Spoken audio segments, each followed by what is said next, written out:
கற்க கசடர இஸ்லாம் எபிசோட் 15. இஸ்லாம் உண்மைனா ஏன் எல்லாரும் முஸ்லிமா இல்ல? அஸ்ஸலாமு அலைக்கும் வரஹ்மத்துல்லாஹி வபரகாத்துஹு. இஸ்லாத்தை கற்கும் இந்த பயணத்தில் நான் உங்கள் ஹைரா.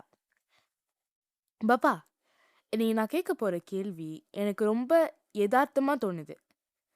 இஸ்லாம் தான் உண்மையான மார்க்கம் அப்படின்னா ஏன் உலகத்துல இருக்கிற எல்லாரும் முஸ்லிமா இல்ல?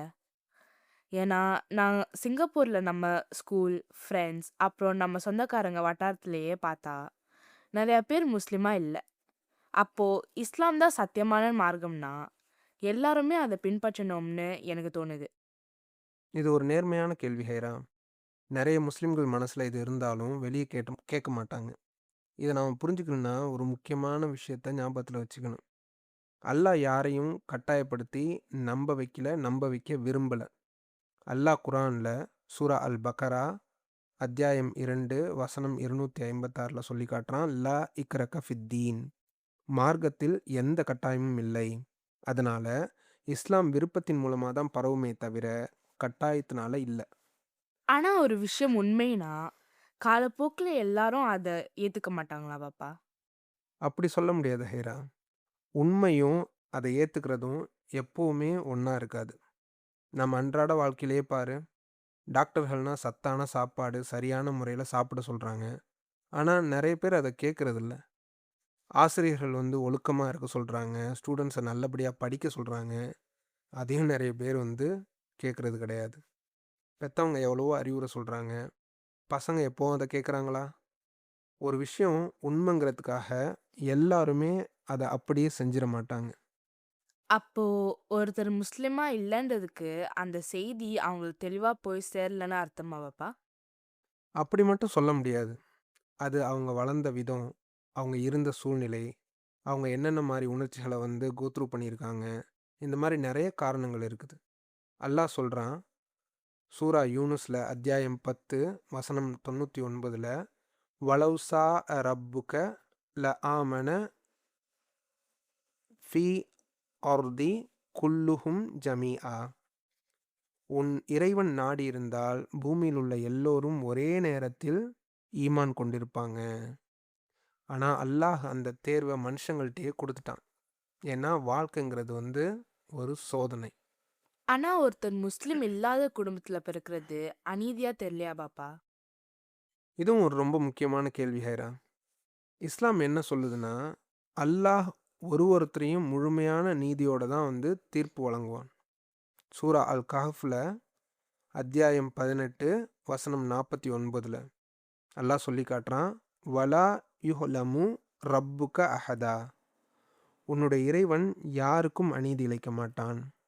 அப்போ ஒவ்வொரு மனுஷனுக்கும் அவனுக்கு என்ன தெரியும், அவன் எதை எவ்வளோ தூரம் புரிஞ்சுக்கிட்டு இருக்கான், அவன் உண்மையிலேயே இந்த உலகத்தில் இருக்கும்போது சத்தியத்தை தேடினானா, இதை பொறுத்து தான் அல்லாஹ் அவனுக்கு தீர்ப்பு சொல்லுவான். வெறும் முஸ்லீம் அப்படிங்கிற லேபிளை வச்சு மட்டும் தீர்ப்பு சொல்ல மாட்டான். அப்போ முஸ்லிமா பிறக்கிறது மட்டும் விஷயம் இல்ல. கண்டிப்பா இல்ல.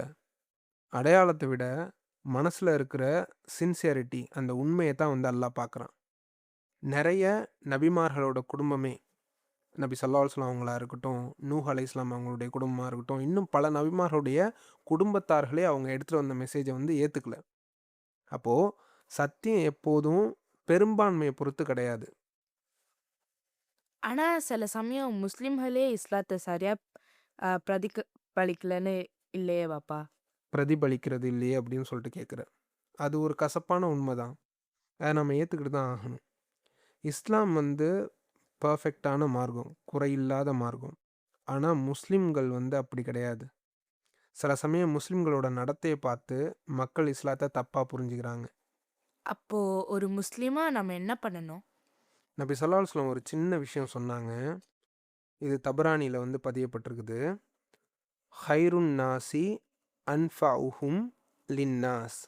மக்களிலேயே சிறந்தவர் மற்றவர்களுக்கு அதிக பயனுள்ளவராக இருப்பவர் தான் அப்படின்னு சொல்லிட்டு. அதனால முஸ்லிம்கள் முதல்ல தங்களுடைய நல்ல குணங்கள் மூலமா இஸ்லாத்தை காட்டணும்.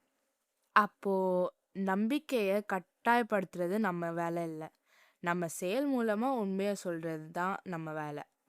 ஆமா. சொல்ல விட செயல் தான் வந்து உனக்கு மத்தவங்கள கவனிக்க வைக்கும். அதன் பக்கம் ஈர்க்க வைக்கும். நேர்வழி அல்லாஹ்கிட்டேருந்து வருது.